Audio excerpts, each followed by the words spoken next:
நாம் ஆண்டவரை நோக்கி பார்ப்போம். கர்த்தருடைய பீடத்திலே நாளை சேகர அளவிலான பெண்கள் பண்டிகையிலே இந்த நாளில் கர்த்தருடைய நாமம் மகிமைப்பட முடியாது. ஒரு விஷயம் நம்மை கர்த்தருடைய சமூகத்திலே தாழ்த்தி அர்ப்பணித்துக் கொள்வோம். வேதம் சொல்லுகிறது, தாழ்மையுள்ளவர்களுக்கு கிருபை அளிக்கிறார், தன்னைத்தான் தாழ்த்துகிறவனும் உயர்த்தப்படுவான். தன்னை தாழ்த்தின நாகமானுக்கு ஆண்டவர் ஒரு பெரிய அற்புதத்தை செய்தார். என் அன்பு சகோதரிகளே, ஆண்டவருடைய வார்த்தை நம்மை உருவாக்குவதையால் நம்மை கர்த்தருடைய சமூகத்திலே முற்றிலுமாக தாழ்த்திக் கொள்கிறோம்.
வார்த்தையை ஒவ்வொருவரையும் உருவாக்கட்டும். வார்த்தையினாலே வரப்பட திருமையினாலே இயேசு கிறிஸ்துவின் நாமத்தில் ஜெபம் செய்து வரியை சுத்த பிதாவே ஆமென். நாம் யாவரும் அமர்ந்து கொள்வோம்.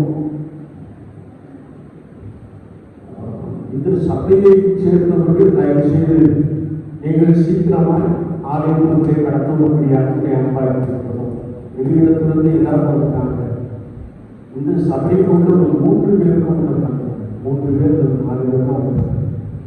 தயவுசெய்து இது சீக்கிரமாக கடத்தலாக மற்றவர்களை ஆசைப்படுகிறேன். நாம் எல்லாரும் செய்கிறார்களே பெண்களாக கர்த்தருடைய சமூகத்திலே பரிசுத்த லூக்கா ஆலயத்திலே கூடியிருப்பதை கர்த்தருடைய ஆவியானவர் காண்கிறார். ஆமென். அல்லேலூயா. எவ்வளவு ஜெபத்தோடு ஆயத்தப்படும் அப்படிங்கிறது ஒரு பெரிய கேள்விக்குறியாகவே ஜெபிக்கின்ற பொழுது கர்த்தர் பெரிய காரியங்களை செய்வார். எத்தனை பேர் கர்த்தருடைய சமூகத்தில் இந்த கூடுகைக்காக ஜெபிக்கிறீர்கள் என்பதை குறித்து பெரிய கேள்வி இருக்கிறது. எப்படி ஜெபிக்கிறீர்கள்? இந்த நாட்களிலே திருச்சபை நடக்கக்கூடியால் ஆத்துமாக்களை காரும் ஆண்டவரே என்று சொல்லி கர்த்தருடைய சமூகத்தில் நாம் செய்யணும். அல்லது நம்முடைய ரட்சிப்பை ஆகியும் நாம் என்ன செய்யணும்? காத்துக்கொள்ள நம்முடைய ரட்சிப்பையாக நாம் என்ன செய்யணும்? காத்துக்கொள்ள இல்லையா? ஒருவேளை நேரம் சொல்றது மாம்சம் ஆவியும். நான் நினைக்கிற இந்த பட்டணத்துல நான் தான் கடைசியா தூங்குவேன்னு நினைக்கிறேன். அதே போல கண்ணுடைய கிருபையினால நான் தான் முதலே எழுந்திருக்கிறது. இல்லையா? இல்லையா? பெண்களை காட்டியும் ஆண்கள் மிக சீக்கிரமாக எழுந்து கொண்டிருக்கிறார். ஒரு நாள் எழுதி பாருங்க, காலை ஒரு 5 மணிக்கு அப்படியே போனீங்கன்னா எல்லா போர்ட்களையும் ஆண்கள் நடவடிக்கை செய்யறாங்க. காலையிலே தேநீர் அறுத்துவதற்காக. அப்படி என்ன அர்த்தம்? பெண்கள் வீட்டில் இருப்பதாக எல்லாரும் காலையில் எல்லோரும் இருக்காங்க. தயவு செய்து நம்முடைய அழைப்பையும் உறுதியையும் நாம் காத்துவிட வேண்டும். இந்த சூழ்நிலை சரி. ஒருவேளை இந்த பெண்கள் ஐக்கிய பண்டிகைக்கு சிறப்பான செய்தியாளர்களை நாம் அழைத்திருக்கிறோம். அது 10 மணி அளவிலே நடக்கும். அதற்கு முன்பதாக நம்மை நாம் ஆயத்தப்படுத்த வேண்டும். நான் வாசிக்கிற நியாயாதிபதி புஸ்தகம் 5ஆம் அதிகாரத்தை நாம் திருப்பி கொடுக்கிறது. அங்கே 7ஆம் வார்த்தை சொல்லுகிறது, தெபோராளாகிய நாம் எழுதப்படவும் இஸ்ரவேலிலே நாம் தாயாக எழுதப்படவும் கிராமங்கள் பாழாய் போயின. இஸ்ரவேலின் கிராமங்கள் பாழாய் போயின. நூதன தேவர்களை தெரிந்து கொண்டார்கள் என்று எழுதப்பட்டிருக்கிறது. ஆண்டவர் ஒரு பெண்ணை கொண்டு பெரிய ரட்சிப்பை, பெரிய விடுதலையை உண்டு பண்ணுகிறது என்பதை குறித்து நாம் இந்த பகுதியிலே வாசிக்க முடியும். இங்கே தெபோராள் யுத்தத்திற்கென்று ஆயத்தப்படுகிறார்கள். தெபோராள் அமலேக்கியரை எதிர்த்து யுத்தம் பண்ணும்படியாய் ஆயத்தப்படுகின்ற காட்சி, யுத்தம் பண்ணி முடித்த காட்சி, அதில் யுத்தமாய் ஆண்டவரை பாடுகின்ற அந்த கிருபையை இந்த அதிகாரத்தை நாம் பலமாய் வாசிக்க முடியும். கட்டிய வார்த்தையை நாம் வாசிக்கின்ற பொழுது கிராமங்கள், பட்டணங்கள் நன்றாக இருக்க வேண்டும் என்றால் ஒருவேளை பெண்களுடைய ஜெபத்தை, யுத்தம் என்பது நாம் மாம்சத்தோடு பண்ணுகிறதில்ல இல்லையா? ஜெபம் யுத்தம் இல்லையா? பெண்கள் யுத்தம் பண்ண வேண்டும் என்பதை குறித்து பரிசுத்த வாக்கியம் மிக தெளிவாக கற்றுக் கொடுக்கிறது. தன்னுடைய வார்த்தையை நாம் வாசிக்கின்ற பொழுது இந்த தெபோராளாகிய நாம் எழுப்பும் அளவும் கிராமங்கள் பாழாய் போயின. இஸ்ரவேலுடைய கிராமங்கள் பாழாய் போயின. நாம ஆவிக்குரிய இஸ்ரவேல் இல்லையா? அப்ப நம்முடைய கிராமம் கர்த்தருக்குள் அல்லது நம்முடைய பட்டணங்கள் கர்த்தருக்குள் பலமாய் கட்டி எழுப்பப்பட வேண்டும் என்றால் தெபோராளை போன்று ஒவ்வொரு சகோதரிகளும் எழுப்ப வேண்டும் என்பதை குறித்து வசனம் மிக ஆழமாக கற்றுக் கொடுக்கிறது. இங்கே நாம் வாசிக்கின்ற பொழுது நிறைய கோத்திரத்தாரை அழைக்கிறார். வேதத்தை நாம் வாசிக்கின்ற பொழுது ஒருவேளை ரூபன் கோத்திரத்தான், காத் கோத்திரத்தாரை யுத்தம் பண்ணும்படியா என்னோடு வந்து யுத்தம் பண்ணுங்கள் என்று சொல்லி தெபோராள் அழைத்த காட்சியை நாம் பார்க்க முடியும். அப்படி அழைத்த பொழுது இந்த ரூபன் புத்திரர் காத் கோத்திரத்தாருக்கு திரளான ஆடு மாடுகள் இருந்தன. அதனால அவங்க மந்தையிலே செஞ்சிட்டாங்களா, இருந்துட்டாங்க. ஒரு ரீசன் இருக்கணும். எப்படி அப்படின்னா, ஒரு ஆடு மாடுகளை வளர்க்கிறதுக்கு தினமும் நம்ம என்ன செய்யணும், எதையை போடணும், அதை மேய்ப்பு கொடுக்கணும் இல்லையா? ஆனால் ஒரு கோத்திரங்களை யுத்தத்திற்கு அழைக்கப்படாமல் பிடித்து அவர்கள் மந்தையை மேய்ப்பதிலே தீவிரமுடையவர்களாக காணப்பட்டார்கள் என்று வசனத்தை நாம் வாசிக்க முடியும். இரண்டாவது, கீலியாத் மனுஷரை யுத்தம் பண்ணுவதற்காக அழைக்கிறார். கீழையாத் என்பது செழிப்பான மலை நாடு. எனவே அங்கே இரு கரைகளிலும் திரளான விருட்சங்கள் மரங்கள் காணப்பட்டது. கந்தவர்க்கம், விசிந்தைலம், வெள்ளைப்பழம் போன்றவர்களை அவர்கள் பிசினஸ் செய்து கொண்டிருந்தார்கள். எனவே அவர்களுக்கு என்ன செய்ய வரவில்லை. நம்ம ஆண்டவர்கள் சொல்லியிருக்கிறார், அழைக்கப்பட்டவர்கள் தெரிந்து கொள்ளப்பட்டவர்கள் இல்லையா? ஆண்டவர் எவரை முன்குறித்திருக்கிறாரோ அவரை செய்கிறார், தெரிந்து கொள்கிறார். அதுல இங்க நிர்மலாக்கா எல்லாத்தையுமே ஃபர்ஸ்ட்ல என்ன செஞ்சுவாங்க, வந்துடுவாங்க. இன்னைக்கு நான் வந்து சேர்வதற்கு முன்னாடி அவரோட 3 பேர் இல்லையா, ஆமா, தெரிந்து கொள்வதற்கு அடைப்பில முதலிடம் அப்படின்னு இல்லையா, படிக்கிறதுல ஃபர்ஸ்ட் ரேங்க் இருக்கும், லாஸ்ட் ரேங்க் இல்லையா. நான் ஆண்டவருடைய காரியத்திலே முன்கூட்டியே ஆயத்தப்பட்டு கட்டி சமூகத்துக்குள்ளே கடந்து வருகிற அனுபவங்கள் சிலருக்கு மாற்றமாக என்ன செய்வது. நான் வேதத்தை தொடர்ந்து வாசிக்கும் பொழுது இந்த கீழையாத் பட்டணம் செழிப்பான பட்டணமாய் காணப்பட்டபடினாலே, பிசினஸ் நிறைந்த பட்டணமாய் காணப்பட்டபடினாலே அங்கே அக்கிரமும் எப்படி இருந்துச்சு, பெருகி இருந்துச்சு இல்லையா. அக்கிரமும் பெருகி இருந்துச்சு. நாம கூட நிறைய பார்ப்போம். இதெல்லாம் பட்டணங்கள் இருக்கிறதோ இதெல்லாம் அக்கிரமம் என்ன செய்வது, பெருகிக் கொண்டே இருக்கிற காட்சியை நாம் பார்க்கிறோம். எனவே இவர்கள் தன்னுடைய சொந்த வேலையை, சொந்த பிசினஸை செய்வதிலே தீவிரமுடையவர்களாக காணப்பட்டார்கள். மூன்றாவதாக தான் மனுஷரை அழைக்கிறார், தான் மனுஷரை அழைக்கிறார். வேதத்தை நாம் வாசிக்கின்ற பொழுது இங்க வேதத்தெல்லாம் புறப்பட வேண்டாம், சமயம் இல்லை.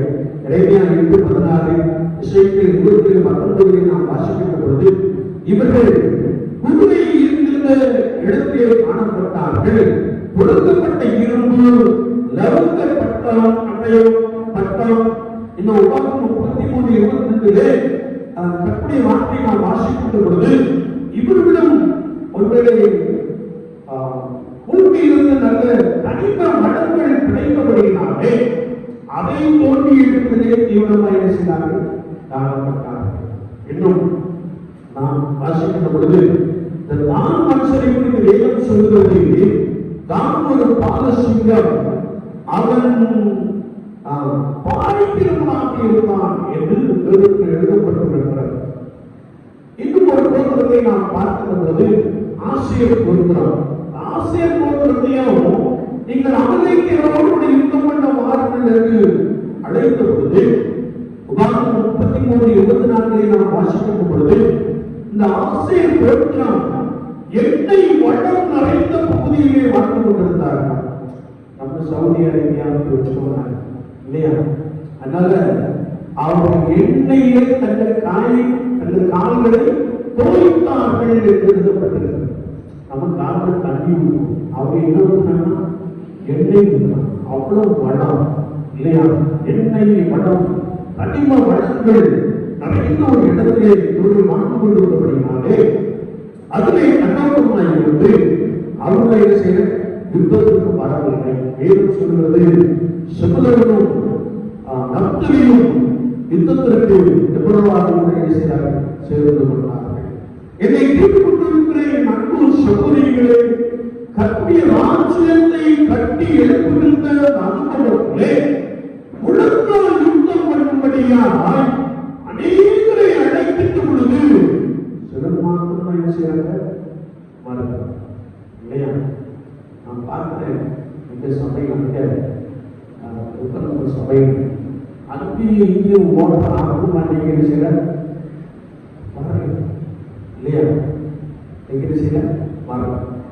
என்ன சொல்ற அப்படின்னா, ஒருவேளை நான் முழங்கால் யுத்தம் பண்ணுவதில் நிமித்தமாய் ஆண்டவர் ஒரு பெரிய லட்சியத்தை உண்டு பண்ணுகிறார். எனவேதான் தெபோராள் சொன்னார், தெபோராய்க்கு நாம் எழுவும் அளவும் என்று சொன்னார். நான் கட்டி ஆவியானவருடைய கண்களால் உங்களை பார்க்கிறேன், நீங்கள் ஒவ்வொருவரும் தெபோராளை போல எழுப்ப போகிறீர்கள். ஆமென். ஒருவருடைய கட்டளை வந்து யுத்தம் பண்ணுகின்ற ஒரு நிகழ்வு. இந்த தேவனால் அமலேக்கியரோடு யுத்தம் பண்ணினார். அமலேக் என்ற வார்த்தை மாம்சத்தை குறிக்கிறது, மாம்ச சிந்தையை குறிக்கிறது, மாம்சத்தின்படி நடக்கிற ஒரு செயல்பாடை குறிக்கிறது. எனவே இந்த அமலேக்கை எதிர்த்து தேவனால் சபுலோன் நப்தலி யுத்தம் பண்ணினார்கள் என்று எழுதப்பட்டிருக்கிறது. யுத்தத்துல ஆண்டவர் ஒரு பெரிய வெற்றியை கொடுத்தாராம். அல்லேலூயா, அல்லேலூயா, அல்லேலூயா, அல்லேலூயா. கர்த்தருடைய வசனத்தை நாம் தொடர்ந்து வாசிக்கின்ற பொழுது, ஒருவேளை நாம் கர்த்தருடைய சமூகத்திலே காத்திருந்து முழங்கால் யுத்தம் பண்ணுகின்ற பொழுது, தேவனுடைய ராஜ்யத்திற்கு அநேக ஆத்துமாக்களை கர்த்தராகிய இயேசு கிறிஸ்து ரட்சிக்க போதுமானவராக இருக்கிறார். அல்லேலூயா. எப்பொழுது நீங்கள் முழங்கால் யுத்தம் பண்ணும்போது, நான் நினைக்கிறேன் இந்த சபையில ஒழுங்கா முழங்கால் யுத்தம் பண்ணல. அதனால நிறைய பேர் இல்லையா, எப்படி பண்ணீங்கன்னு எனக்கு தெரியும். You must pray. நீங்க முன்கூட்டி என்ன செய்யணும்? வரணும். நான் இந்த வரும்போது ஞாபகம் இல்லையா, ரொம்ப வார்த்தைகள் ரொம்ப துக்கமா என்ன செய்யணும். நம்ம தான் ஆயத்தம் பண்ணிக்கிறோம், நம்மளே நிறைய வர வேண்டாம். அன்று சந்தோஷப்படுவார். நம்ம ஆயத்தப்படுறது மாத்திரமல்ல, நம்மோடு சேர்த்து செய்யணும், ஆயத்தப்படுத்த வேண்டும், ஆயத்தப்படுத்த வேண்டும். எதற்காக? யுத்தம் பண்ணுவது. நான் ஒரு சம்பவத்தை சொல்லி முடிக்க ஆசைப்படுகிறேன். ஒருவேளை நாங்கள் வாழ்த்து கொண்டிருக்கிறார், அதை சொந்த ஊராக எங்கள் அப்பா அம்மா ஆசிரியராக பணியாற்றினார்கள். அந்த வாலிப நாட்களிலே நான் எப்படி சொல்லியிருக்கேன், திரும்ப சொல்றேன். அவரை ஞானத்துறை இப்பொழுது அந்த திருமணத்திலே பணியாற்றி கொண்டிருக்கிறார். அவர் வாலிபனாக இருந்த பொழுது பிற சமயத்திலிருந்து ரட்சிக்கப்பட்டார். கிறிஸ்தவராக பிற சமயத்திலிருந்து ரட்சிக்கப்பட்டார். 10ஆம் வகுப்பிலே ரட்சிக்கப்பட்டார். விடுமுறை நாட்களிலே ஒருவேளை அந்த 11 12 கல்லூரி என்ற விடுமுறை நாட்களிலே அவருடைய வீடு ஒருவேளை நல்ல கடைசி, அந்த ஊர் கிட்டத்தட்ட 1 கிலோமீட்டர், 8000 குடும்பம் கிராமம். அங்கிருந்து நேர எங்க வீடு கீழே கடைசி. எங்க வீட்டுக்கு அந்த பக்கம் வடிவூர் வீடு இருந்துச்சு, கீழே கடைசி. அப்படியே மெதுவா நடந்து வருவார். மாலை ஆராதனை ஒரு பாடசாலையை நடந்தது. அங்கே கலந்து கொண்டு விட்டு நேர எங்க வீட்டுக்கு வருவார். வந்து மெதுவா எங்களோடு பேசுகிறது என்று அங்க அப்படியே போயிடும் அப்படின்னு நடைபெற்று சொல்வாங்க. அங்கே குளம் கண்மாய் 2 வார்த்தையை பயன்படுத்தினாங்க இல்லையா. தண்ணீர்னால கண்மாய், அந்த பகுதியை கண்மாய் என்று சொல்வார். அங்கே அழைத்து சென்று கிட்டத்தட்ட 1 hour ஸ்தோத்திர பலியை செலுத்துவார். ஸ்தோத்திரம் மாத்திரம் 1 hour செலுத்துவார். நாங்கள் ஒரு 4 நாளுக்கு ஒரு நாய்க்குட்டியை போல அவருடைய முகத்தை இருட்டில் எரிச்சினோம். அதுக்கிட்டே ஆனா அங்க ஒரு 4 நாட்களுக்கு இருப்பதாவது நாங்களும் அவரை போல ஸ்தோத்திரம் செலுத்த ஆரம்பிப்போம். அப்படி அவர் ஒரு 1 மணி நேரம் ஸ்தோத்திரம் பண்ணி கிட்டத்தட்ட ஒரு 9 மணிக்கு முழங்கால் படிக்கிட்டா 2 மணிக்கு என்ன செய்வாங்க, முழங்காலிருந்து எழுப்புவோம். நாங்கள் அப்பப்போ அப்படியே சிபிஎம் முழங்கால் போட்டுருவோம், சப்பாடி மாதிரி செஞ்சுடுவோம், உட்காந்துருவோம் இல்லையா. ஆனால் மேற்கொள்ளலாம் இருப்பார். அவர் அப்படி இருந்த காலகட்டத்திலே அந்த ஊருக்கு 3 பேர் நண்பர்கள் எங்களை அந்த ஊரில் குருவனாக சொல்லுகிற ஒரு வார்த்தை என்றால் மும்மூர்த்திகள் என்று சொல்லுவோம். எஜமான போவோம். அப்படி நாங்கள் செவித்து கொடுத்த காலகட்டத்தில் அவர் என்னுடைய கிராமத்திற்காக ஜெபித்தார். நாங்கள் வாசம் பண்ணின கிராமம் நன்காய் சாமயம் வைப்பார். உங்களை போல அவங்க சிவனுக்கு வந்தால் சாமயம் படிப்பார். வீட்டில் கூட சிவனுக்கு வடுத்தவர்கள் உண்டு. சாமியை எப்படி வடுத்தாங்க எனக்கு நல்லாவே தெரியும். சாமையின் தொழில் அங்கே ஓடிக்கொண்டே இருக்கு. எங்க வீட்டுக்கு அருகில் தான் ஒரு குடும்பம். கார் டீம்ல சாமியத்தை அடைச்சி மொத்தமாக கொண்டு வைத்திருப்பாங்க. ஒரு 2 கூட வெளியே படுத்திருந்த என்னை காவல்துறை அடிவர்கள் எழுப்பினாங்க. எழுப்பி யாத்திரை என்று சொன்னாங்க. கேட்டார், அது கண்டுபிடிக்கிறது ஒன்று நியாயம் செய்ய கேட்கிறீங்க அப்படின்னு சொன்ன உடனே, நீ யார் பையன் இருக்கிறார்? எங்க அப்பா தலைமை ஆசிரியர், எங்க அம்மா ஆசிரியர் வந்து அப்படி போயிட்டார். சரி, நம்மளை டிஸ்டர்ப் பண்றாங்க அப்படின்னு சொல்லி நேரம் ஓடி மாடியில போய் படுத்துக்கிட்டேன். படுத்துருந்தவங்க காரணம் அப்படின்னு சொல்லி மாட்டி போட்டுட்டாங்க. ஏன் படுத்த அப்படின்னு, இங்கே தேவையில்லாம நம்ம எழுதுறீங்க, அதனால நான் வேலை செய்திருக்கேன், படுத்துருக்கேன், என்னை டிஸ்டர்ப் பண்ணாங்க அப்படின்னு சொன்னோம். போயிட்டாங்க. ஆனா அந்த ஞானத்துறை அந்த நாங்கள் 3 பேரும் சொல்லித்த போது, ஆண்டவரே சாலையெல்லாம் நீங்கி எங்கள் கிராமம் ஒளித்திருந்த ஒரு கிராமமா என்ன செய்யணும், மாற வேண்டும். அதே வேளையில நிறைய அரசு துறையில் பணி செய்த அதிகாரிகள் என்ன செய்ய வேண்டும், எழுப்ப வேண்டும். அந்த நாட்களில் அரசு துறையில் பணி செய்கிற 1-2 பேர் தான் இருக்காங்க, 1-2 பேர் தான் இருக்காங்க. ஆனா பாருங்கள், ஒரு 15 ஆண்டுகள் ஆயிடுச்சு. 15 ஆண்டுகள் ஆயிடுச்சு. 15 ஆண்டுகள் கழித்த பின்பு அந்த கிராமத்தை குறித்து விசாரித்த பொழுது சாராயமே இல்லை. அல்லேலூயா, அல்லேலூயா. ஒரு கிராமம் முழுவதும் சாராயம் கிட்டத்தட்ட அனைத்து கண்களில் வெடித்துக் கொண்டிருந்த அந்த காட்சி இல்லை. நம்ம ஒரு குடிகார கடமை திருப்பி நாம என்ன செய்யணும், ஒரு கிராமத்திலே சாராயம் அடிக்கிறவர்கள் துப்பாக்கிட்டான் அப்படின்னா என்னுடைய கணவனை ரட்சிப்பதற்கு ஆண்டவர் பெரியவர். அல்லேலூயா. அதுக்கு என்ன செய்யணும், உலகங்கள் யுத்தம் பண்ண வேண்டும், உலகங்கள் யுத்தம் பண்ண வேண்டும். ஒருவேளை இன்னும் கொஞ்ச நாட்கள் சென்றது, இன்னும் அந்த கிராமத்தை விசாரித்த பொழுது சொன்னார்கள், சமீபத்தில் ஒரு திருமண ஆராதனைக்கு நான் சென்றிருந்தேன், ரொம்ப விரும்பி அழைத்திருந்தார்கள் சென்றிருந்தேன். அப்பொழுது அந்த கிராமத்திலே நான் என்னுடைய வாகனத்தை நிறுத்தின பொழுது ஒரு மனிதன் வந்தார். அவர் வந்தவர்களே சொன்னார், நீ அன்பு தானே அப்படின்னா, அன்புமா அப்படின்னு சொல்லி அவர்களுக்கு பேச ஆரம்பிச்சேன். அவர் சொன்னார், அப்படி கிராமம் முன்னாடி மாதிரினா இல்ல, முன்னாடி மாதிரினா இந்த முதல் வார்த்தை அவர் சொன்னார். அது மாத்திரமல்ல, ஒருவருடைய அரசு துறையில, குறிப்பாக காவல்துறையில ஆண்டவர் அநேகரை எழுப்பினார். என்னோடு கூட பயின்று கொண்டிருந்த முத்துச்சாமி என்ற நபர் ஒரு IPS முதல் மாறினார், ரிட்டையர் ஆகிட்டார். அந்த ஒரு நேர்மையான ஆபீசர். அவர்கள் நானும் ஒரே பேட்ச், ஒரே கிளாஸ். ஆனா ஒரு IPS மாறினார். சொன்னாங்க, இப்போ 100 பேருக்கு 50 பேர் யாரு காவல்துறையில் பணி செய்கின்ற அதிகாரிகள் என்று சொன்னார். அல்லேலூயா, அல்லேலூயா. அது மாத்திரமல்ல,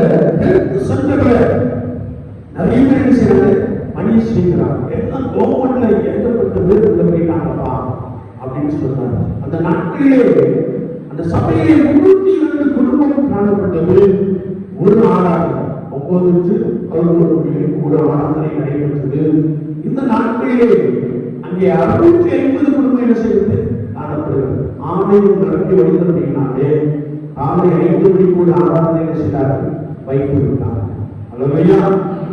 இதை கேட்டுக் கொண்டிருக்கிற அன்பு சகோதரிகளே, எப்படி அமெரிக்கரை எதிர்த்து யுத்தம் பண்ணினாலோ, எப்படி அவர்கள் தாயாக எழுப்பினாலோ, அப்படி நீங்கள் கர்த்தருக்காய் எழுப்பி விழுந்தால் யுத்தம் பண்ணுகின்ற பொழுது கர்த்தருடைய கிராமத்தை மாற்றுகிறார்.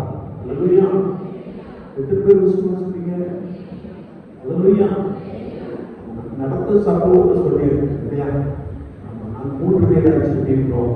ஆண்டவர் சூழ்நிலையை மாற்றினார். உங்கள் சூழ்நிலையை கண்டு நீங்கள் புகழ்ந்து போக வேண்டாம். மாம்சத்திலே நீங்கள் போராடி கொண்டு போக வேண்டாம். மாம்சத்திலே போராடுவதை காட்டிலும் நீங்கள் தப்பி சமூகத்திலே காத்திருந்து முழுங்கால் யுத்தம் பண்ணுகின்ற பொழுது அமெரிக்கை மாம்சத்தில் நிற்பவர்களை கர்த்தர் மேற்கொள்ளக்கூடிய சத்துவத்தை கொடுக்கிறார். ஆமென். அல்லேலூயா.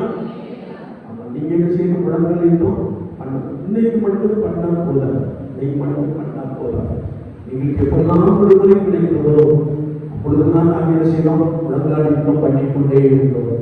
ஆண்டவர் இன்னொரு பெரிய மாற்றத்தை தருவார் என்ற விசுவாசம் காணப்பட்டது.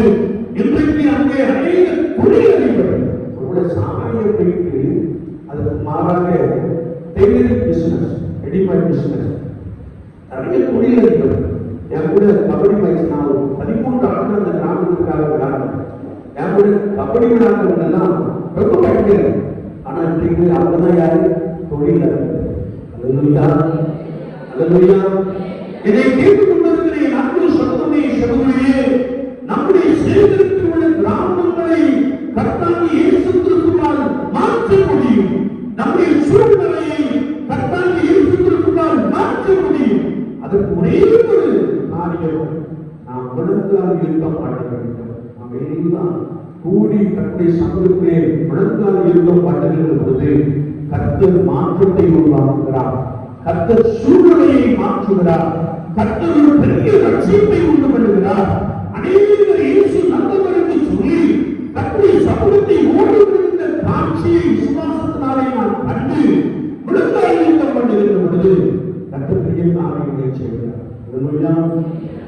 எத்தனை பேர் முழங்கால் இருக்கணும்னு ஆயத்தமா இருக்கீங்க? எத்தனை பேர் புகழ்வானாக இருக்க ஆயத்தமாக இருக்கீங்க? ஒருவேளை நீங்கள் உங்கள் வீடுகளில் இருந்தே முழங்கால் யுத்தம் பண்ணலாம், சபைக்கு வந்து முழங்கால் யுத்தம் பண்ணலாம். 2-3 பேர் நீங்கள் எங்கே கூடியிருக்கிறீர்களோ அங்கே அவர்கள் எடுக்கலாம் வாசம் பண்ணுவேன் என்று சொல்லி இருக்கிறார். 3 வாரங்கள் மாத்திரமே ஜெபித்துக் கொண்டிருந்தோம். அந்த திருமண ஆராதனையை ஒருவேளை அழைத்த அந்த சகோதரன் சொன்ன போது எல்லாருக்கும் வந்தார்கள். எவ்வளவு இருந்தார்கள், இன்னும் அரசியல்வாதிகள் நிறைய பேர் அந்த ஆராதனையில் இருந்தாங்க. அதுக்கு முன்னாடி அந்த தம்பி சொன்ன போதே போய் சொன்னார், 3 பேர் கிராமத்திற்காக ஜெபித்ததினால ஆண்டவரின் கிராமத்தின் சூழ்நிலையை மாற்றி ஒருவேளை தொழில் நுழைந்த ஒரு கிராமமாக தொழில் அதிபர்களையும் கட்டளை சபைகளிலே ஆட்களையும் ஒருவேளை கிராமத்தை சுற்றி எங்கெல்லாம் ஊழியம் செய்தவோ அங்கெல்லாம் ஆத்துமாக்களையும் ஆளுநரையும் எழுப்பி கொடுத்திருக்கிறார் என்று சொன்னார். அல்லேலூயா. ஆண்டவர் உங்களை கொண்டு பெரிய காரியங்களை செய்ய முடியும். ஆண்டவர் உங்களை கொண்டு ஒரு சூழ்நிலையை செய்ய முடியும், மாற்ற முடியும். உங்களுக்குள்ளே அரசு துறைகளை பணியாற்றுகிற அநேகரை சந்ததிகளை எடுக்க முடியும். But we have to wait upon the Lord. We are waiting 15 years. இல்லையா? நம்ம சொல்லிக்கிட்டே இருக்கோம். 15 வருஷம் கிடைச்சா மாற்றத்தை செய்யலாம் பார்க்க முடியும். இயேசு பெரியவராக இருக்கிறார். இதை கேட்டுக்கொண்டிருக்கிற அன்பு சகோதரர்களே, ஆண்டவரை உங்களை பயன்படுத்தும்படியாக ஆராதனையில ஆண்டவரே நான் என்னை உதாரணம் போல என்ன செய்கிறேன் என்ற கருத்தில் அர்ப்பணிக்கிறேன். முழுக்கற்படிக்கு செல்லக்கூடிய அந்த கிருபையை தாரும். 2-3 பேரை செல்லக்கூடிய அந்த சத்துவத்தை தாரும்.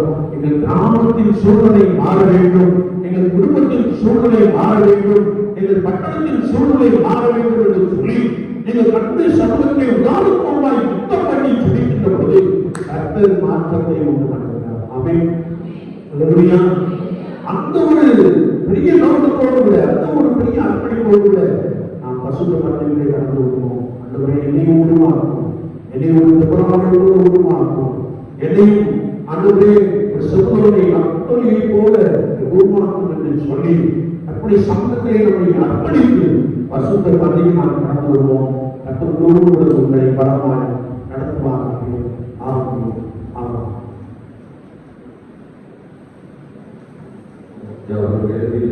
காணிக்கை பாடலாக கிறிஸ்தவ கீர்த்தனை 360, ஆராதனை கீர்த்தனை 347, கிறிஸ்தவ கீர்த்தனை 394 பாடலை பாடுவோம்.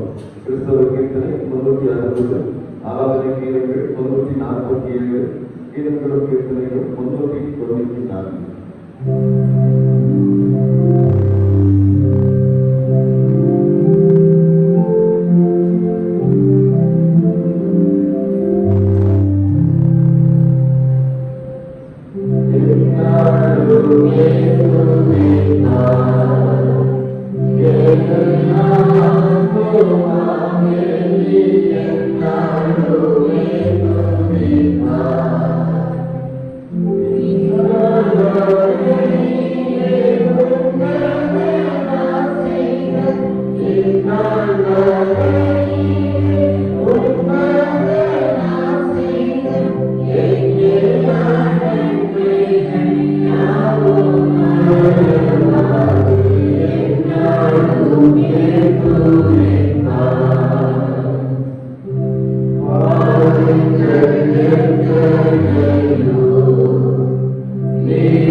இன்றவாறே பிரார்த்தனை செய்வோம்.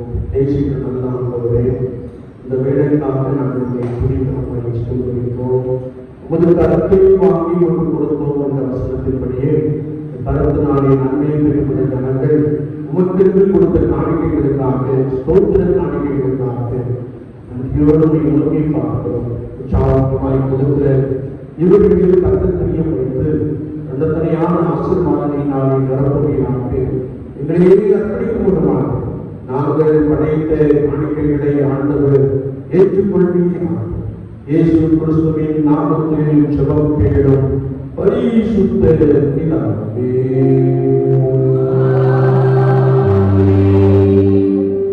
உங்கள் பாவங்கள் நிமித்தம் இதயத்தோடு உண்மையாக மனஸ்தாபப்பட்டு அவர்களுக்கு அன்பும் சிலையுமாயிருந்து இனியோருடைய கற்பனைகளை கொண்டு உதினாகப்பட்டவர்களாய் அவருடைய பரிசுத்தமானதற்கு இடம்பெறுவது தீர்மானத்தை நீங்கள் விசுவாசத்தோடு சேர்ந்து உங்கள் ஆர்வம் உண்டாக இந்த பரிசுத்த சாமர்த்தியத்தை வழங்கிக் கொள்ளுங்கள். அதற்காக பணிவாய் விளங்கால் பணியிட்டு சர்வ வல்லமையுள்ள தேவனை நோக்கி உங்கள் பாவங்களை மனத்தாழ்மையாக அறிக்கையிடுங்கள். சர்வ வல்லமையுள்ள தேவனே,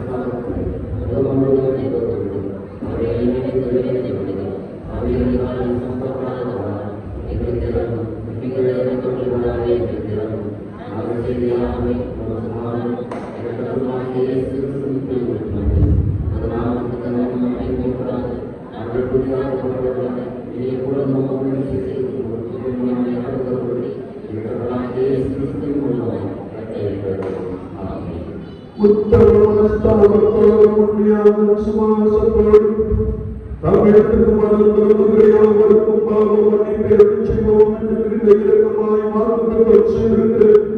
நம்முடைய பரமபிதாவாகிய சர்வவல்லமையுள்ள தேவன் நம்முடைய கர்த்தராகிய இயேசு கிறிஸ்துவின் தம் உங்களுக்கு இறங்கி உங்கள் பாவங்கள் எல்லாவற்றையும் மன்னித்து அவைகளில் இருந்து உங்களை விடுதலையாக்கி சகல நன்மைகளை உறுதிப்படுத்தி நிலைநிறுத்தி உங்களை நித்திய ஜீவங்களில் சேர்ப்பாராக.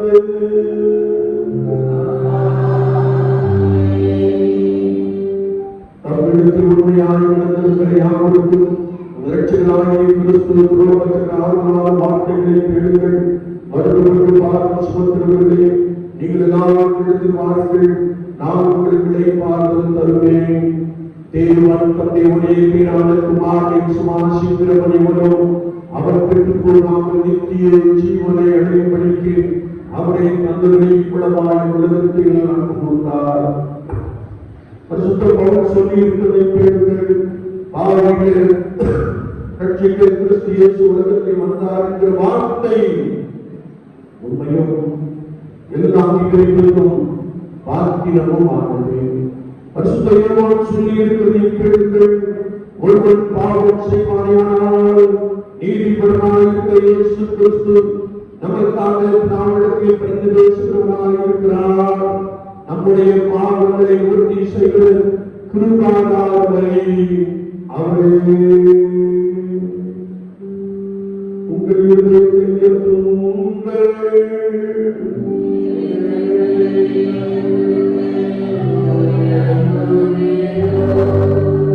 நம்முடைய கர்த்தராகிய தேவனுக்கு ஸ்தோத்திரம் செலுத்துகிறோம்.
எங்கள் பாவ சரீரம் ஆத்மாவும் சுத்தமாகி எப்பொழுதும் நாங்கள் அவருக்கும் எங்களுக்கும் வாசமாக இருப்பதற்கு ஏற்ற விதமாக அவருடைய சரத்தை புசித்து அவருடைய மாறுமாக எங்களுக்கு கிருபையும் செய்கிறோம்.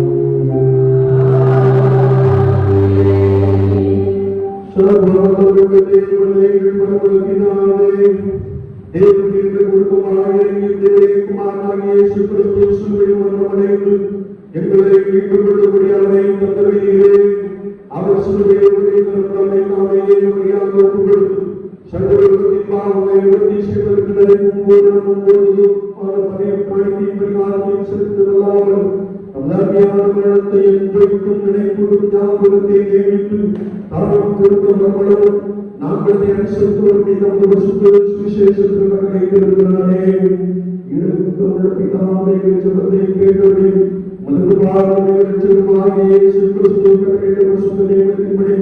நாங்கள் அவருடைய மாணவர்களின் மரணத்தை நினைவுகூர்ந்து முதல் சிருஷ்டிகளாகிய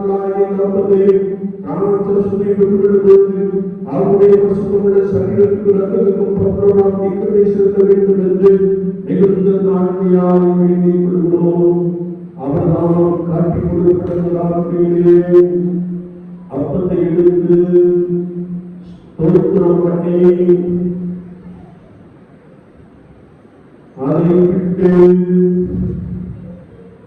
சீஷர்களுடைய வாங்கி புசியுங்கள், உங்களுக்காக கொடுக்கப்படுகிறது என்னுடைய சரீரமாக இருக்கிறது. என்னை நினைவுகூர்ந்து இதை செய்கிறார். அப்படியே அவரோடு மனிதர்களுக்கு அவர் பாத்திரத்தை எடுத்து ஸ்தோத்திரம் பண்ணி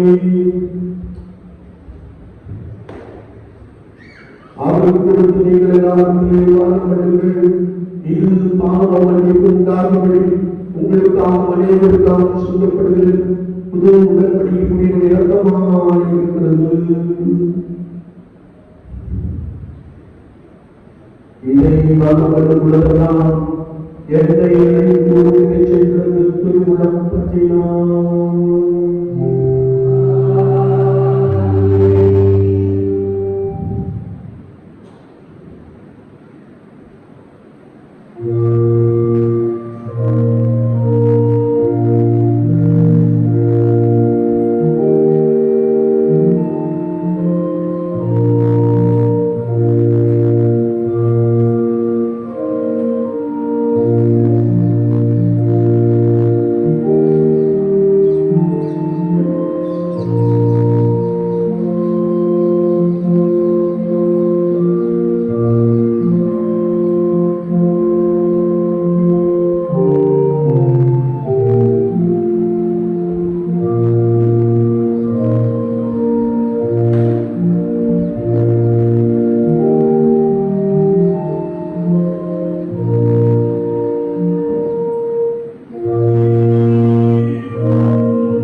சுருக்கம் பண்ண நேசிக்கிற நல்லாதவர்களே, இந்த வேலைக்காக நாங்கள் உங்களுக்கு ஸ்தோத்திரம் செலுத்துகிறோம். செய்கிறவர்களாக திருநீவரம் பசுத்தொழும் ஆலயத்திலே கூடி வந்திருக்கிறவர்களுக்கு நன்றாய் சொல்கிறோம். தன்னுடைய ஆவியானவர் ஒவ்வொருவரையும் பலப்படுத்துகிறாக அநேகப்படும்படியால் ஒவ்வொருவரும் அனுதினமும் முழங்கால் யுத்தம் பண்ணுகிறவர்களாக யோகி விண்ணப்பம் பண்ணுகிறவர்களாக ஆத்மங்கள் தரிசனை உடையவர்களாக தேவனுடைய ராஜ்யத்தை குறித்த தரிசனம் உடையவர்களாக பசுத்த ஆவியானவரை நாமும் மகிமைப்படும்படியாக கேட்டுக்கொள்கிறோம். ஜெபிக்கின்ற பொழுது சூழ்நிலையை மாற்றவே, ஜெபிக்கின்ற பொழுது மாற்றத்தை உருவாக்குவே, ஜெபிக்கின்ற பொழுது அநேகரை ரட்சிக்கிறேன், ஜெபிக்கின்ற பொழுது குற்றங்களை தொடரான ஆத்துமாக்களை செலுத்துகிறேன் என்ற விசுவாசத்திலே ஆவியின் உறுதியாய் போல ஜெபத்திலே உறுதியாய் கருத்திருக்கிறேன். ஒவ்வொருவருக்கும் உதவி செய்யும்படியாக வேண்டுகிறோம். மனதிருப்பவர்களே பாவி நினைத்தோம் பரலோகத்தில் இருந்த சந்தோஷத்தாய் இருந்த வார்த்தை அனுதினம் ஆண்டவரே பட்டணங்களிலே கிராமங்களிலே நிறைவேறும்படியாக வேண்டுகிறோம். இதை காண்கிறோம். தொடர்ந்து பயிர்கள் இயேசு கிறிஸ்துவின் நாமத்தில் ஜெபம் கேளும் பரிசுத்த பிதாவே.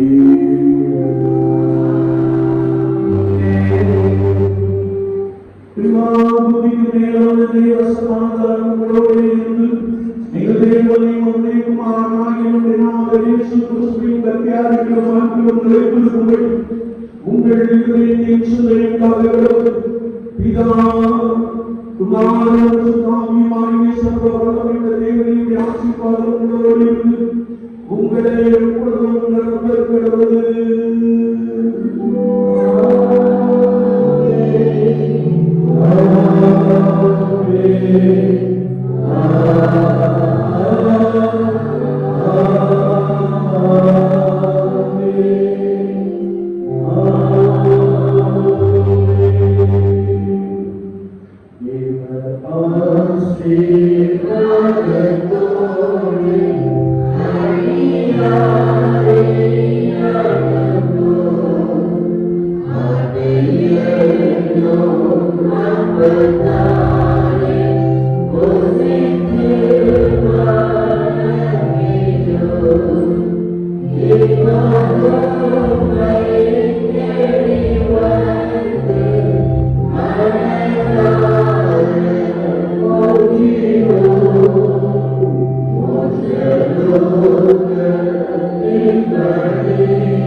சங்கத்தில் எப்பொழுதும் பீதியாக இருப்பதாக கர்த்தர் உங்களோடு இருப்பாராக.